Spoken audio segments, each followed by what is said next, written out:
ಎಲ್ಲರಿಗೂ ನಮಸ್ಕಾರ. ಎಲ್ಲರೂ ಹೇಗಿದ್ದೀರಾ? ಎಲ್ಲರೂ ಚೆನ್ನಾಗಿದ್ದೀರಾ ಅಂದ್ಕೊಂಡಿದ್ದೀನಿ.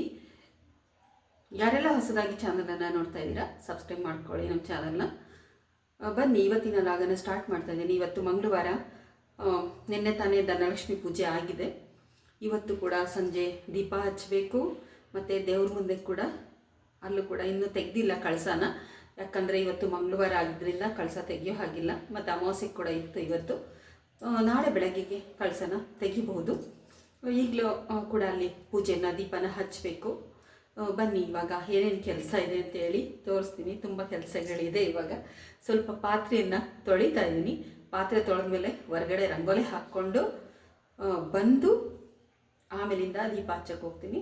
ಅಷ್ಟರೊಳಗಡೆ ತಿಂಡಿ ಕೂಡ ಮಾಡ್ಕೊಳ್ಬೇಕು. ಏನು ತಿಂಡಿ ಮಾಡ್ತೀನಿ ಅಂತೇಳಿ ತೋರಿಸ್ತೀನಿ. ನೋಡಿ, ಪಾತ್ರೆಗಳು ಸ್ವಲ್ಪನೇ ಉಳ್ಕೊಂಡಿರೋದು. ಇದನ್ನು ತೊಳ್ಕೊಂಬಿಡ್ತೀನಿ ಪಾತ್ರೆನ.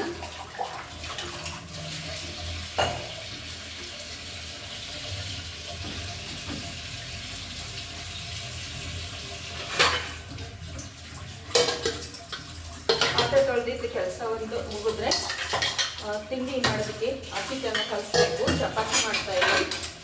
ಹಿಟ್ಟನ್ನು ಕಲಸಿಸ್ಬಿಟ್ಟು ಆಮೇಲೆ ರಂಗೋಲಿಯನ್ನು ಹಾಕೊಂಡ್ಬರ್ತೀನಿ. ಹೋಗಿ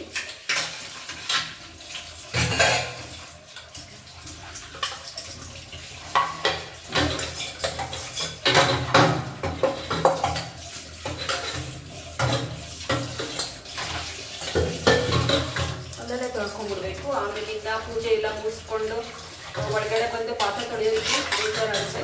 ಅದಕ್ಕೆ ಇನ್ನೊಂದು ಎಲ್ಲನೂ ತೊಳೆದಿಟ್ಬಿಡೋಣ ಅಂತ.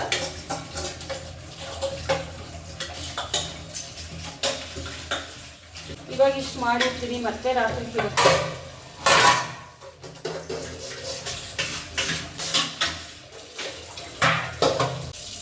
ನೋಡಿ, ಇವಾಗ ಪಾತ್ರೆ ಎಲ್ಲ ತೊಳೆದಾಯಿತು.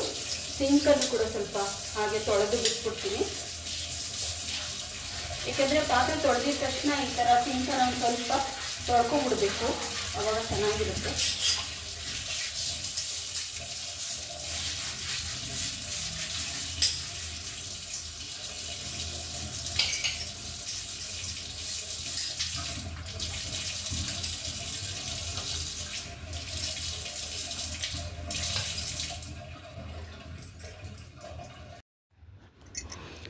ನೋಡಿ, ಹೊರ್ಗಡೆ ಕೂಡ ಎಲ್ಲ ಗುಡಿಸಿ ನೀರೆಲ್ಲ ಹಾಕಿ ರಂಗೋಲಿ ಕೂಡ ಹಾಕ್ಕೊಳ್ತಾ ಇದ್ದೀನಿ.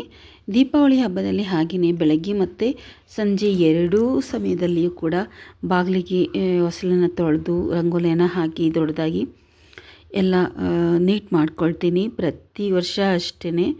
ಈಗ ಚಿಕ್ಕ ರಂಗೋಲಿ ಹಾಕ್ತಾಯಿಲ್ಲ, ಎಳೆ ರಂಗೋಲಿಯನ್ನು ಹಾಕ್ತಾಯಿದ್ದೀನಿ. ಈ ಥರ ಮಾಡೋದ್ರಿಂದ ತುಂಬ ಚೆನ್ನಾಗಿ ಅನಿಸುತ್ತೆ ದೀಪ ಎಲ್ಲ ಹಚ್ಚಿ ಇಟ್ಟಾಗ. ಇವಾಗ ಇಲ್ಲಿ ಕೆಳಗಡೆ ಎಲ್ಲ ಹಾಕ್ಕೊಂಡು ಹೊಸಲಿಗೂ ಕೂಡ ರಂಗೋಲಿನ ಹಾಕ್ಕೊಳ್ತೀನಿ. ದೀಪದ ರಂಗೋಲಿಯನ್ನು ಬಿಡಬೇಕಂತ ಅಂದ್ಕೊಂಡು ಬಂದೆ, ಆದರೆ ಸಮಯ ಆಗಲಿಲ್ಲ. ಸಮಯ ಜಾಸ್ತಿ ಇರಲಿಲ್ಲ. ಎಲ್ಲ ಕೆಲಸಗಳು ಆಗಬೇಕಾಗಿರೋದ್ರಿಂದ ದೀಪದ ರಂಗೋಲಿ ಹಾಕೋದಕ್ಕೆ ತುಂಬ ಸಮಯ ಹಿಡಿಯುತ್ತೆ ಅಂತೇಳಿ ಬೇರೆ ಒಂದು ಎಳೆ ರಂಗೋಲಿಯನ್ನು ಹಾಕ್ಕೊಂಡೆ. ನೋಡಿ, ತೋರಿಸ್ತೀನಿ ಹೇಗಿದೆ ಅಂತ. ನೋಡಿ, ಈ ಥರ ರಂಗೋಲಿಯನ್ನು ಹಾಕ್ಕೊಂಡಿದ್ದೀನಿ. ಈ ರಂಗೋಲಿ ತೋರಿಸಿದ್ದೀನಿ ಕೆಲವೊಂದು ಸಲ. ನೋಡಿ, ಹೊಸಲ ಮೇಲೆ ಕೂಡ ರಂಗೋಲಿ ಹಾಕ್ಕೊಂಡಾಗಿದೆ.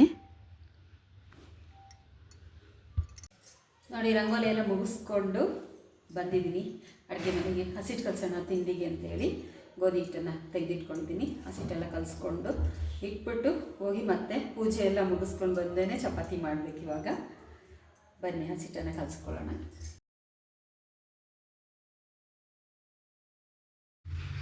ನೋಡಿ, ಚಪಾತಿ ಹಿಟ್ಟನ್ನು ನಾನು ಕಲಿಸ್ಕೊಳ್ತಾ ಇದ್ದೀನಿ. ನೋಡಿ, ಕಲಸಿ ರೆಡಿ ಆಯಿತು. ಎತ್ತಿಟ್ಕೊಳ್ತೀನಿ. ಸ್ವಲ್ಪ ಒಂದು ಅರ್ಧ ಗಂಟೆ ಆಗಲಿ. ಅಷ್ಟೊತ್ತಿಗೆ ನನ್ನ ಎಲ್ಲ ಕೆಲಸಗಳು ಕೂಡ ಮುಗಿಯುತ್ತೆ. ಆಮೇಲೆ ಬಂದು ಚಪಾತಿಯನ್ನು ಮಾಡ್ತೀನಿ. ನೋಡಿ ನಮ್ಮ ಮನೆಯ ಧನಲಕ್ಷ್ಮಿ ಪೂಜೆ ಎಷ್ಟು ಚೆನ್ನಾಗಿ ಕಾಣಿಸ್ತಾ ಇತ್ತು ಅಂದರೆ ಅಷ್ಟು ಚೆನ್ನಾಗಿ ಕಾಣಿಸ್ತಾ ಇತ್ತು. ತುಂಬ ಸರಳವಾಗಿ ನಾನು ಪೂಜೆಯನ್ನು ಮಾಡಿಕೊಂಡಿದ್ದೆ. ಈ ಸಲ ತುಂಬ ಹೆಚ್ಚಿಗಿನ ಸ್ವೀಟ್ಸನ್ನು ಏನೂ ಮಾಡೋಕ್ಕೆ ಹೋಗಲಿಲ್ಲ. ಒಂದು ಸ್ವೀಟನ್ನು ಮಾತ್ರ ಮಾಡಿ ಇಟ್ಟಿದ್ದು. ಅದ್ರ ಜೊತೆಗೆ ನಾಣ್ಯಗಳನ್ನು ಕೂಡ ಇಟ್ಟಿದ್ದೀನಿ, ಹಾಗೆ ಹಣ್ಣುಗಳನ್ನು ಕೂಡ ಒಂದು ತಟ್ಟೆಯನ್ನು ಇಟ್ಟು ಮತ್ತು ಅದ್ರ ಜೊತೆಗೆ ಸಜ್ಜಿಗೆಯನ್ನು ಕೂಡ ಮಾಡಿದ್ದೆ. ಕೇಸರಿ ಬಾತು ಮಾಡ್ತೀವಲ್ಲ, ಅಂದರೆ ಬಿಳಿ ಸಜ್ಜಿಗೆ ನೋಡಿ, ಅದು ನೈವೇದ್ಯವನ್ನು ಇಟ್ಟಿದ್ದೀನಿ ಮಹಾಲಕ್ಷ್ಮಿಗೆ, ಧನಲಕ್ಷ್ಮಿ ಪೂಜೆಗೆ. ಹೀಗೆ ನಾನು ಸರಳವಾಗಿ ಪೂಜೆಯನ್ನು ಮಾಡ್ಕೊಂಡಿದ್ದೀನಿ.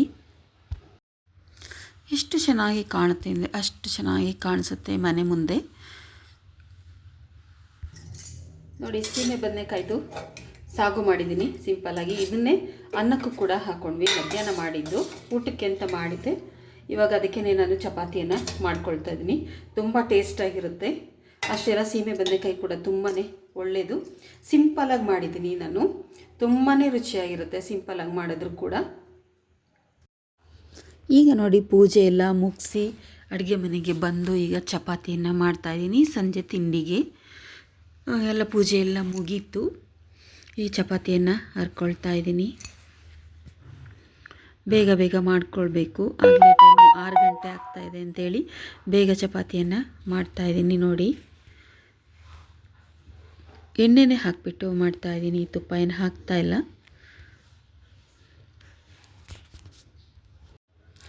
ನೋಡಿ, ಇವಾಗ ಚಪಾತಿ ಎಲ್ಲ ಮಾಡಿ ಆಯಿತು. ಈಗ ನೋಡಿ, ಹಸಿಟ್ಟೆಲ್ಲ ಇತ್ತಲ್ಲ ಅದನ್ನು ಕೂಡ ಎಲ್ಲ ಕ್ಲೀನ್ ಮಾಡ್ಕೊಂಬಿಡ್ತಾಯಿದ್ದೀನಿ. ಚಪಾತಿ ಮಾಡಿದಂಥ ಕಟ್ಟೆನೂ ಕೂಡ ಎಲ್ಲ ಒರೆಸ್ಕೊಂಬಿಡ್ತಾಯಿದ್ದೀನಿ. ಅಲ್ಲೇ ಕ್ಲೀನ್ ಮಾಡ್ಕೊಂಡ್ಬಿಟ್ರೇ ಒಳ್ಳೆಯದು ಅಂತ, ಇಲ್ಲ ತಟ್ಟೆಗಳಿಟ್ಟರೆ ಅದಕ್ಕೂ ಎಲ್ಲ ಹಸಿಟ್ಟೆಲ್ಲ ಆಗ್ತಾ ಇರತ್ತೆ ಅಂತ ಹೇಳಿ. ನೋಡಿ, ಚಪಾತಿ ಎಲ್ಲ ರೆಡಿ ಆಯಿತು. ಎಲ್ಲ ಮುಗಿಸ್ದೆ ಮಾಡಿ. ಇವಾಗ 6 ಗಂಟೆ ಆಗಿದೆ. ನಾನು ಕೂಡ ತಿಂಡಿ ಮಾಡ್ಕೊಳ್ತೀನಿ. ಹೇಗಿದ್ರು ಪೂಜೆ ಎಲ್ಲ ಮುಗ್ದಿದೆ ಅಂಥೇಳಿ ತಿಂಡಿಗೆ ಹೋಗೋಣ ಅಂತ ಅಂದ್ಕೊಂಡೆ. ಇವ್ರು ನೋಡಿ, ಎಲ್ಲ ಒಂದು ಕಡೆಗೆ ತೆಗೆದು ಇಡ್ತಾಯಿದ್ದೀನಿ. ಈಗ ನೀರು ಕೂಡ ಕಾಯೋದಕ್ಕೆ ಇಟ್ಕೊಂಡಿದ್ದೀನಿ, ಕುಡಿಯೋದಕ್ಕೆ. ನೋಡಿ, ಚಪಾತಿ ನೋಡಿದ್ರಲ್ಲ ಇವತ್ತಿನ ವಿಡಿಯೋದಲ್ಲಿ ಏನೇನಿತ್ತು ಅಂತ ಹೇಳಿ. ದೇವ್ರ ಪೂಜೆದು ಕೂಡ ಇತ್ತು, ಲಕ್ಷ್ಮೀ ಪೂಜೆದು ಇನ್ನೂ ತೆಗೆದಿರಲಿಲ್ಲ ನಾನು, ಅದನ್ನು ಕೂಡ ನಾನು ತೋರಿಸಿದ್ದೀನಿ. ನೆನ್ನೆ ವಿಡಿಯೋ ಮಾಡ್ಕೊಳ್ಳೋಕ್ಕೆ ಆಗಲಿಲ್ಲ, ತುಂಬಾ ಕೆಲಸ ಇದ್ದಿದ್ದರಿಂದ ವಿಡಿಯೋ ಸೆಟ್ ಮಾಡ್ಕೊಳ್ಳೋದಕ್ಕೆ ಆಗಿರಲಿಲ್ಲ. ಇವತ್ತು ಆ ಒಂದು ಪೂಜಾ ವಿಡಿಯೋನೆಲ್ಲ ನಾನು ಒಳ್ಳೆಯದಾಗಲಿ, ಈ ದೀಪಾವಳಿಯಲ್ಲಿ ಎಲ್ಲರ ಜೀವನದ ಕತ್ತಲನ್ನು ಕಳೆದು ಎಲ್ಲರ ಜೀವನದಲ್ಲೂ ಕೂಡ ಬೆಳಕು ಬರಲಿ ಅಂತೇಳಿ ಈ ಮೂಲಕ ನಾವು ಕೇಳ್ಕೊಳ್ಳೋಣ. ದೀಪಾವಳಿ ಹಬ್ಬದ ಶುಭಾಶಯಗಳು ಎಲ್ಲರಿಗೂ.